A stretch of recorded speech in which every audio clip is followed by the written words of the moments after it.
ആസി ആർട്സിലേക്ക് എല്ലാവർക്കും സ്വാഗതം. ഇന്ന് നമുക്ക് വെജിറ്റബിളും ഫ്രൂട്ട്സും പാലും കസ്റ്റാർഡൊക്കെ വെച്ചിട്ട് നല്ല ടേസ്റ്റി ആയിട്ടുള്ള ഒരു ഫ്രൂട്ട് സലാഡ് റെഡിയാക്കാമേ. ആദ്യം നമുക്ക് ക്യാരറ്റ് ഒന്ന് വേവിച്ചെടുക്കാമേ. ഒരു വലിയ സൈസിലുള്ള ക്യാരറ്റാണ് കട്ട് ചെയ്തെടുത്തേക്കുന്നത്. ഇതിലേക്ക് ഒരു 1/2 ഗ്ലാസ് വെള്ളവും 2 ടേബിൾ സ്പൂൺ പഞ്ചസാരയും കൂടെ ചേർത്ത് ഒരു 3 വിസിൽ കേൾപ്പിക്കാമേ. ഇനി നമുക്കൊരു പാനിലേക്ക് ഒരു 2 ടേബിൾ സ്പൂൺ കസ്റ്റാർഡ് പൗഡർ ചേർക്കാം. ഇതിലേക്ക് കുറച്ച് പാലൊഴിച്ച് കട്ട കെട്ടാതെ ഒന്ന് ഇളക്കിയെടുക്കാമേ. ഇതിലേക്ക് നമുക്ക് ബാക്കി പാലും കൂടി ചേർത്ത് കൊടുക്കാം. മൊത്തത്തിൽ 1/2 ലിറ്റർ പാലാണ് എടുത്തേക്കുന്നത്. ഇതിലേക്ക് 3 ടേബിൾ സ്പൂൺ പഞ്ചസാര കൂടി ചേർത്ത് നല്ലതുപോലെ ഒന്ന് മിക്സ് ചെയ്ത് കൊടുത്ത് നമുക്ക് ഫ്ലെയിം ഓൺ ആക്കാമേ. ഇനി നമുക്കിത് നല്ലതുപോലെ ഒന്ന് മിക്സ് ചെയ്ത് കൊടുത്ത് അടിക്കൊന്നും പിടിക്കാതെ കട്ട കെട്ടാതെ ഒന്ന് കുറുക്കിയെടുക്കണേ. കൈയെടുക്കാതെ തന്നെ ഒന്ന് ഇളക്കി കൊടുക്കണം, അല്ലെങ്കിൽ ഇത് പെട്ടെന്ന് കട്ട പിടിക്കും. നമുക്ക് ഒരുപാട് തിക്നെസ്സിലൊന്നും കുറുക്കിയെടുക്കണ്ട, ചെറിയൊരു ലൂസോട് കൂടി തന്നെ കുറുക്കിയെടുക്കാമേ. നമ്മുടെ കസ്റ്റാർഡ് റെഡിയായി വന്നിട്ടുണ്ട്. ഈ ഒരു തിക്നെസ് മതി. ഇനി നമുക്ക് ഫ്ലെയിം ഓഫ് ചെയ്യാമേ. ഈ ഒരു വെള്ളത്തോടു കൂടി തന്നെ നമുക്ക് ക്യാരറ്റ് മിക്സിയുടെ ജാറിലിട്ടിട്ട് നല്ല പേസ്റ്റ് രൂപത്തിൽ അരച്ചെടുക്കാമേ.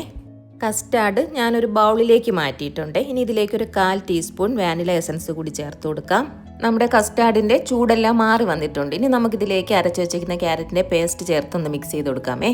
ഇനി നമുക്കിതിലേക്ക് അധികം പുളിയൊന്നും ഇല്ലാത്ത നമുക്ക് ഇഷ്ടപ്പെട്ട ഫ്രൂട്ട്സ് എല്ലാം ചേർത്ത് കൊടുക്കാവുന്നതാണേ. ഞാൻ ഇതിലേക്ക് ചേർത്തേക്കുന്നത് മുന്തിരി, ആപ്പിൾ, ഏത്തപ്പഴം, മാതള നാരങ്ങയല്ലേ, ഇതെല്ലാമാണ് ചേർത്തേക്കുന്നത്. ഫ്രൂട്ട്സിന് അങ്ങനെ പ്രത്യേകിച്ച് ഇത്ര അളവൊന്നുമില്ല, നമ്മളെ ഇഷ്ടത്തിനനുസരിച്ച് ചേർത്ത് കൊടുക്കാവുന്നതാണേ. 1 ടേബിൾ സ്പൂൺ കസ്കസ് ഒരു 1/2 ഗ്ലാസ് വെള്ളത്തിൽ ഒരു 5 മിനിറ്റ് കുതിർത്തതാണ്, അതാണ് ചേർത്ത് കൊടുക്കുന്നത്.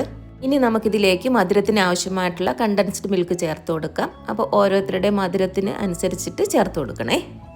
ഇനി നല്ലതുപോലെ ഒന്ന് മിക്സ് ചെയ്ത് കൊടുത്തിട്ട് മധുരം കുറവാണെങ്കിൽ അതനുസരിച്ച് ചേർത്ത് കൊടുക്കാവുന്നതാണ്.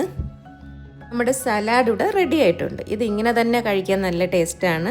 പക്ഷേ തണുപ്പിച്ചിട്ട് കഴിക്കുകയാണെങ്കിൽ കുറച്ചും കൂടെ ടേസ്റ്റ് കൂടും. നമ്മൾ കഴിക്കുന്ന സമയത്ത് നമുക്ക് ഇഷ്ടമുള്ള നട്ട്സ് കൂടി ചേർത്ത് കഴിക്കുകയാണെങ്കിൽ നല്ല ടേസ്റ്റാണ്. അപ്പോൾ നിങ്ങളിതെല്ലാവരും ഒന്ന് ട്രൈ ചെയ്ത് നോക്കുക.